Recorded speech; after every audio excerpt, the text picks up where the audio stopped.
Udah pada isyak dah di sana ya? Sudah. Saya sudah. Saya sudah isya juga. Datuk Sri di mana tinggal di Malaysia? Kat mana? Malaysia? Saya di Wangsa Maju.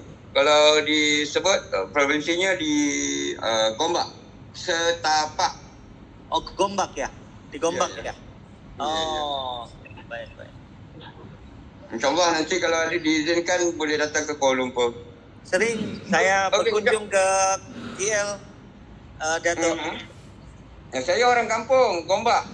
Kalau KL itu saya punya paman bibi di Seremban. Oh, Seremban. Kurang lebih dalam 2 jam perjalanan ke Kuala Lumpur. Ya, adik sepupu saya di Gombak juga. Oh. Gombak di mana tu? Dia sekarang masih kuliah atau mengajar ya di UAE. UAE. Ya, kalau UAE 10 minit dari rumah saya. Oh, dekat lah. Wah, Ya, ternyata jenjangnya pemilik UIA pula. Diam-diam. Silaturahmi nih. Iya. Ya oke, bismillah, dimulai saja sambil tunggu Pak Edi bergabung karena mungkin nampaknya dia baru arrive in home, mungkin jadi langsung semacam mukadimah ya, mungkin oleh Kang Andri sebagai keluarga besar dari Lumbung Indonesia. Papa Datuk mungkin dimulai karena kebetulan Kang Andri ini yang menginisiasi rapat malam ini. Mungkin dipersilahkan Kang Andri. Ya, bismillahirrahmanirrahim. Assalamualaikum warahmatullahi wabarakatuh. Waalaikumsalam warahmatullahi wabarakatuh. Terima kasih Teh Lina, Bu Lina, Pak Datuk, Si Abu Bakar. Nah, ini ada rekan saya Pak Imaduddin dan Budian. Ini insya Allah kita juga tadi nggak sengaja WA sama Bu Lina, ada beberapa opportunity atau peluang-peluang yang mungkin bisa kita sinergi bareng, kolaborasi bareng. Jangan ada peluang-peluang masalah mengenai komoditi itu ada 11 sampai 12 poin. Ada ayam, ada minyak goreng, ada kopi, ada pinang, jagung dan lain-lain. Tadi sudah saya kasih geser di datanya. Ada juga buat investment juga untuk buat di nyewaan vessel kapal untuk ikan tuna dan jagung. Cuma jagung datanya saya belum kasih ke Bu Lina. Dan beberapa kerjaan di Kemenparekraf tahun depan, Kementerian Ekonomi Kreatif. Nah, ya mungkin untuk kejelasan berapa komoditi nanti ada Pak Imaduddin akan menjelaskan ya, untuk buat poin-poinnya secara karena ada di tupoksinya beliau. Nanti ada Budian juga yang fokus nanti di ikan. Itu saya begitu Bu Lina. Pak Imaduddin nggak dilanjutkan? Ya, Kang Andri sudah share resume ke Datuk sama Davina? Iya. Sudah ya. Mungkin kalau ada pertanyaan atau tanya jawab nanti boleh langsung, tapi singkat saja Datuk dan Telina. Kami banyak bergerak di sektor pangan, mulai dari bahan pokok beras, jagung, kemudian ikan, dan juga beberapa trading komoditi lainnya seperti kopi, kemudian coklat, pinang. Kami juga sempat kirim kelapa ke Thailand. Kalau ikan kami kirim ke Jepang dan South Korea Selatan. Beberapa market kami juga ada di Thailand, Vietnam. Nah, untuk seperti yang sudah disajikan sama Kang Andri, sama Pak Andri, sudah disampaikan ada beberapa summary-nya. Mungkin dari poin-poin yang sudah disampaikan, bila mana ada yang ingin didiskusikan atau ditanyakan, dipersilahkan, Telina. Baik, mungkin terima kasih banyak Kang Andri dan Kang Imaduddin yang telah memaparkan secara garis besar. Jadi izin Bapak Datu. Jadi ini jadi Kang Andri ini keluarga besar Lumbung Indonesia yang bergerak, yang kita sama-sama kita bergabung bersama di pemberdayaan UMKM, usaha mikro kecil menengah, dan juga Kang Andri ini yang kita tunjuk sebagai perwakilan dari Lumbung Kabupaten Bandung di Provinsi Jawa Barat. Dan Kang Andri ini bergerak sangat lama di organisasi dengan saya juga di Himpunan Pengusaha Muda, yaitu HIPMI, Himpunan Pengusaha Muda Indonesia, yang dimana beliau tuh sebagai ketua dari HIPMI Kabupaten Bandung, dan sekarang sudah di pengurus Jawa Barat sepertinya ya gitu. Dan dengan Imaduddin juga kita berorganisasi juga di masyarakat ekonomi syariah, di mana terkadang informasi pekerjaan di Indonesia ini, karena kita bergerak di organisasi pemerintah, banyak sekali kita peluang-peluang informasi pekerjaan melalui government.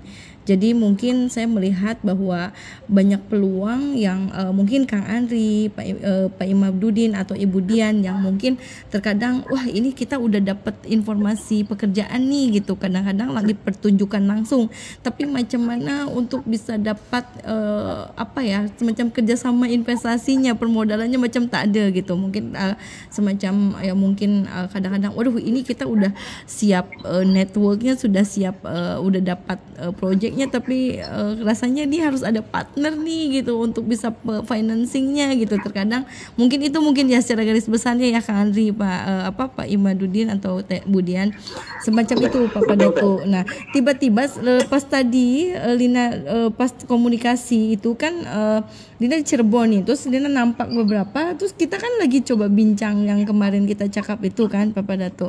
Artinya ada beberapa hal yang bila mana ada project cepat, aman, dan juga bisa refund juga cukup bagus marginnya.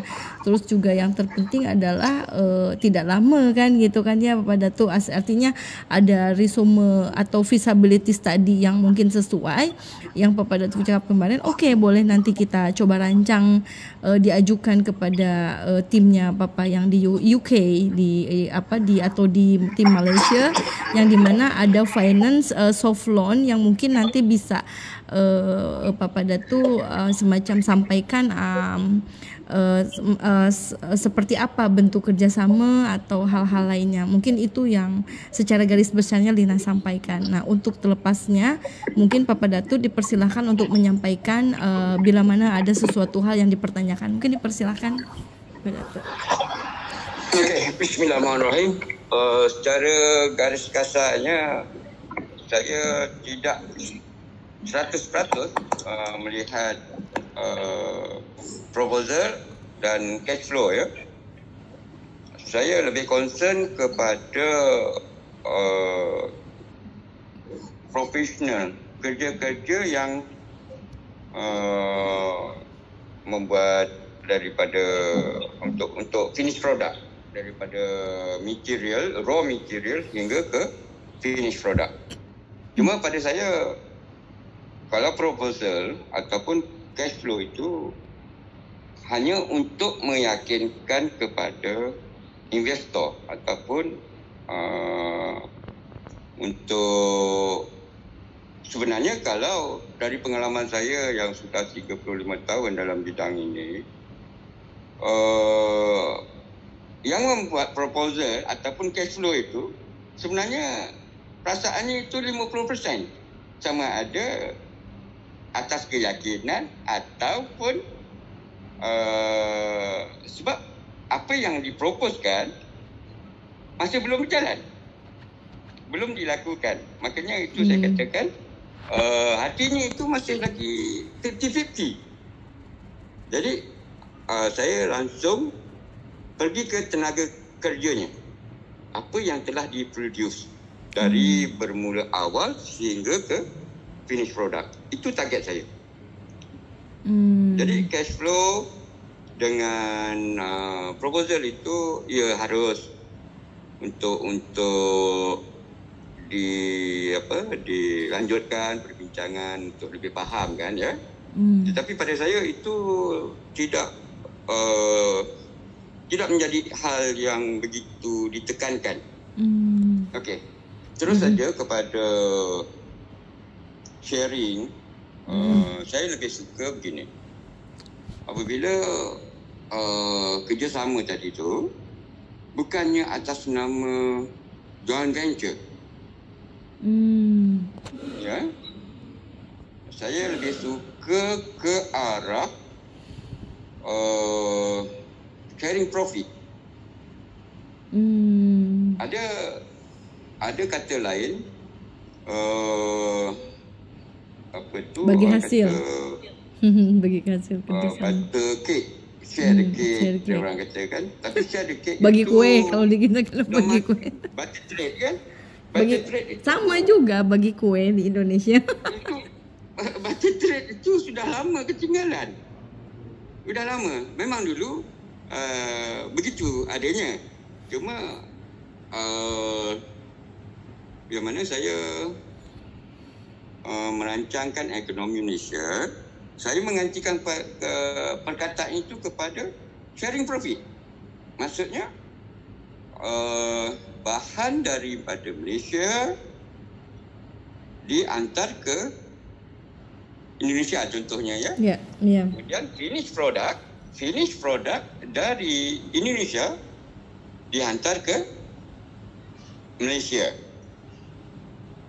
Dan saya tambahkan satu lagi, misalnya kata Mas Mianuddin punya company yang besar, banyak produknya yang harus diketengahkan. Jadi di situ saya menanam modal. Menanam modal bukan tidak semestinya apabila memberi modal ataupun memberi pinjaman kepada PT Mas Mianuddin, tidak semestinya saya as a director. Bukan itu target saya. Dan begitulah sebaliknya. Saya akan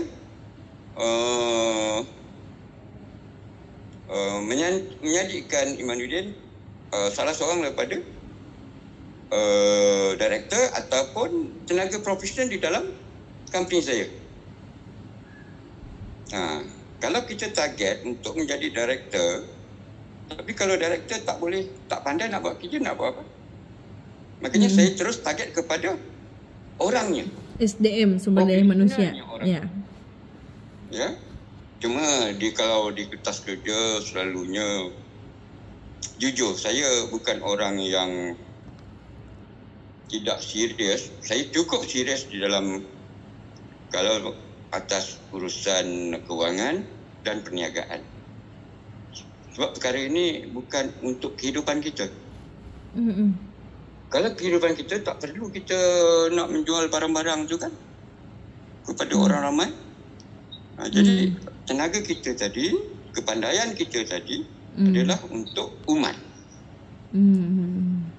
Dan profit tadi itu adalah untuk memperbesarkan lagi PT kita ataupun gimana kan.